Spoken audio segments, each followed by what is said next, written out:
mong này chơi new free ni cái bipang mit ba na ring mit ba khap ing ang klem thur lai nhap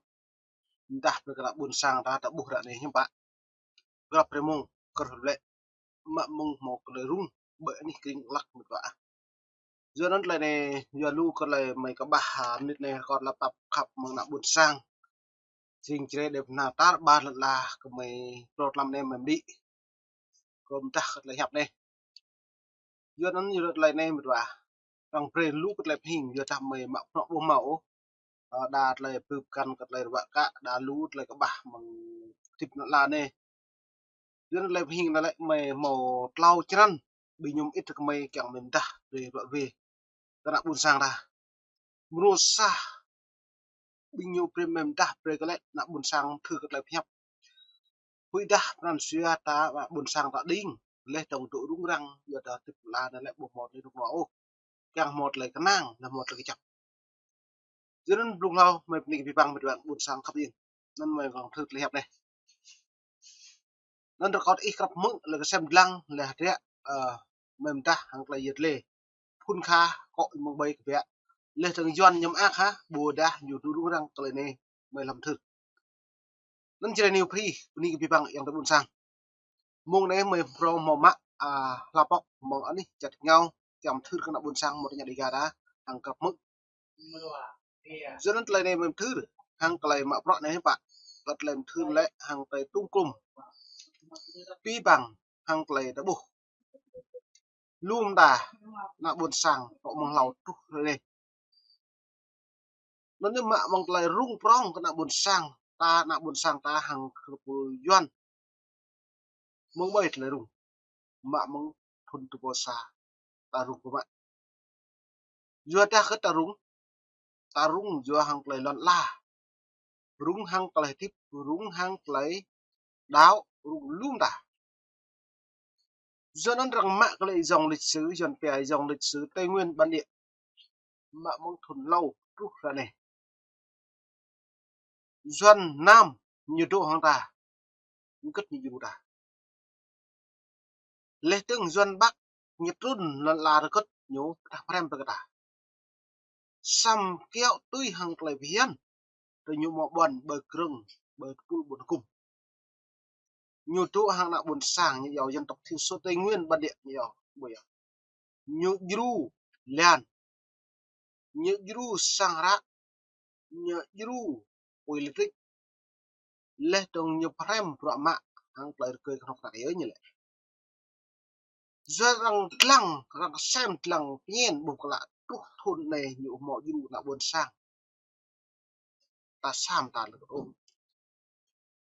do nên tuh thôn tu bosa tuh là nền tâm như bạn cứ mãi nạ buồn sang ta vô là đáo vô bực tưng lấy số vô bực cát rồi bình nhớ như lệ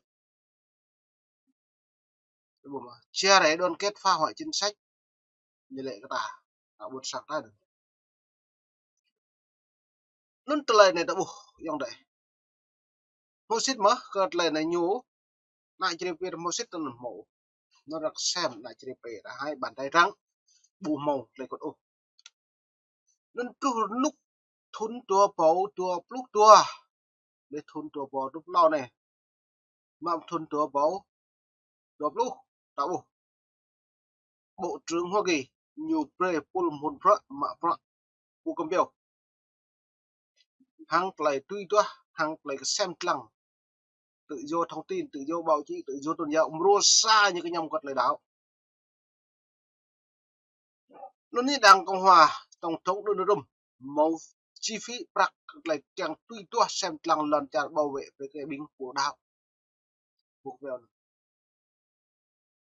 trăm tỷ đô la cột lời dấp trả nhiều đuối về lăng lại đạo bầy đang tự chọn lại đạo nhiều sự kẹt kri vì lăng sao mà nó nằm xa của Việt Nam rồi thua của Trung Quốc rồi lao Tây Tạng thì bố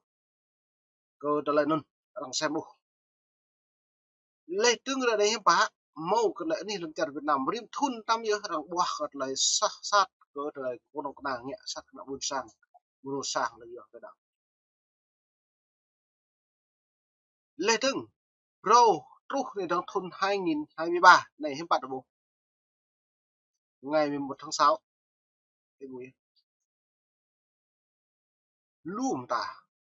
ngày một sao đó lại mày Brady buộc lại ở trở lại như dạp khủng bố người Tây Nguyên ở Đắk Lắk rồi nó này mày Brady mới biết cái trách nứt cờ trở lại doan ta ra rồi này của thế lực nước ngoài. Thứ trưởng Lê Quốc Hùng cho biết Bộ Công an đã bắt trên 90 đối tượng, truy nã 5 đối tượng trong vụ khủng bố ở Đắk Lắk. Vụ khủng bố này có sự chỉ đạo, tiếp tay của các thế lực thù địch ở nước ngoài. Ê bồi á, gọt lại tươm nhiều hiệp vụ khủng bố vô màu mong nhau chút chút có cái lấy hàng lại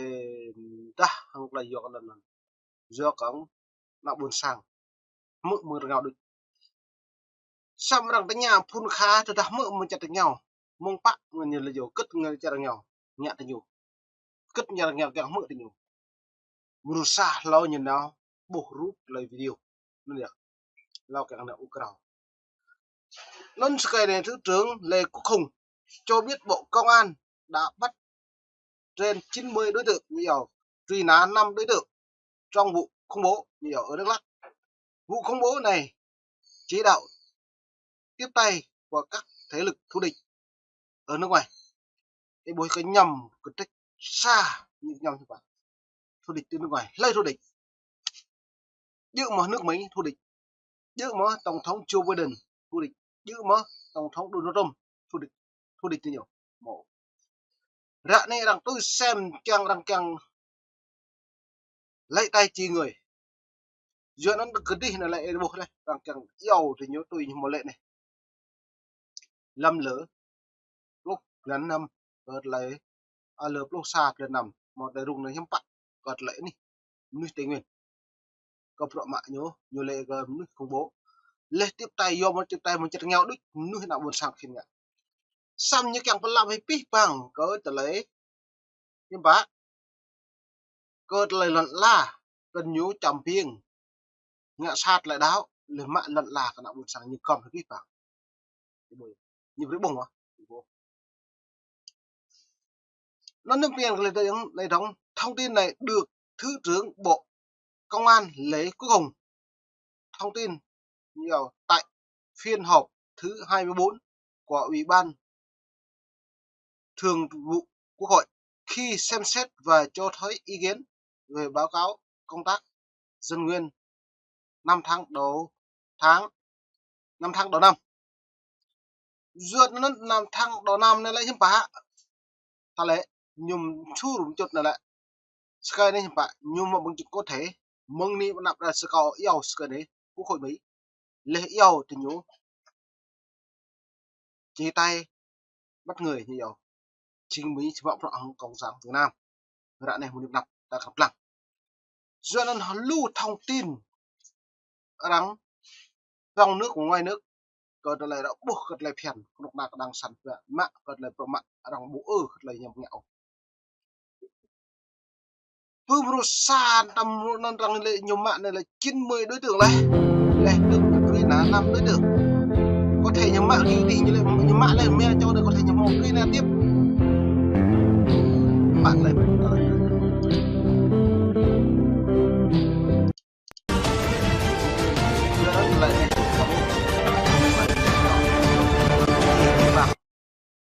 buồn sang một nhà đây gà dòm nách thì như thế bùi nó rằng kèng thì nhiều pre cung cấp thông tin chính xác minh bạch mừng lung đấy như lấy hiến phạm mừng lung như đấy 40 tay súng tấn công 2 trụ sở đây ạ huyện Chu Kinh xảy điều Summer keo mà nó đua rồi lao ra hiến phạm 50, 60, 70, 80, 90 đối tượng thậm chí 100 đối tượng đây vũ khí không phạm hả vũ khí hiểm bạc bộ mồi vũ khí như từ mạng được học su cơ đó nên lấy thậm chí cái nhu ngạ mạng có nạt là buồn sang tùm được pháo bề nào cửa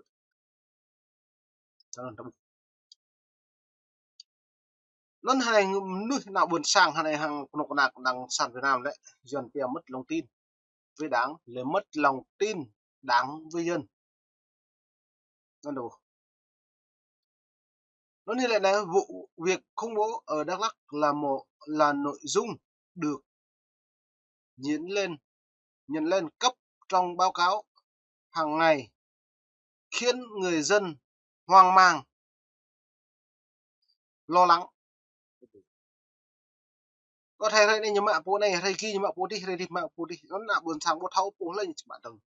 do ta mắng 90 đối tượng này lại mang luôn bộ mồm thì sao, thậm chí người làm nông, thậm chí người đi rẫy, thậm chí người đi rừng, thậm chí người đi chặt cây lê, rồi lấy dân thường à nhưng mà bây giờ là lấy chút sum ao rừng đi nhiều dập bình luôn không mỗi giờ như vậy à nên tùm clùm ta bột lại này hiếm bạn nó đặc đặc sản ngám một lấy tu dưa cái nhung mà bù mẫu dưa đập đây đằng chỉ dầu cái nhung nhầm có xem lăng tỏa đẹp chẳng hạn. Nên như lệ theo ông Hùng, Bộ Công an đã bắt trên đối tượng 90 đối tượng ra quyết định truy nã, đặc biệt 5 đối tượng liên quan về các tội khủng bố nhằm chống chính quyền nhân dân, không tố giác tội phạm. Đây buổi nên bình này lại nhà mạng nuôi nào buồn sang ta là bình nào buồn sang được thâu của này buổi đặt thâu bút đi một đầu dập một lệ mượn nhiều như mạng mà chỉnh kẹp hầm khủng bố nó lại này mệt vả ta một mạng đã tình buồn sang ta ta tổ bởi ý tổ anh chả Việt Nam màu lại rút lại rụng khá ta ta yong đã chơi đã mệt đại kiệt kiều mong buồn nó tay lại vì để thâu nó nàn rê đôi ạt như dập nuôi khủng bố nó như mạng ta bảo nuôi tâm như mạng này ta nhìn ta nên mong này là vì mong lấy mong mềm đùng đắng chỉ là nhiều free thứ gặp buồn sang ta gặp phải mong vẽ nó cao để gặp xem tuột lăng cứ bọn mình nhiệt lê hăng play doan ngạc đã buồn sang ta rạ nè nhưng chặt nhau lu mệt việc hòm tuần tam thứ được đùng hàng lập nhấp lê vật lê làm ar bởi ní khu hội mỹ lê trong tham môi chẳng màng như vậy à có lấy mạo phạm cực này doan hàng đã buồn sang trong đây một đi ta bạn ní sẽ bọc lại học ác thì gặp lăng như vậy à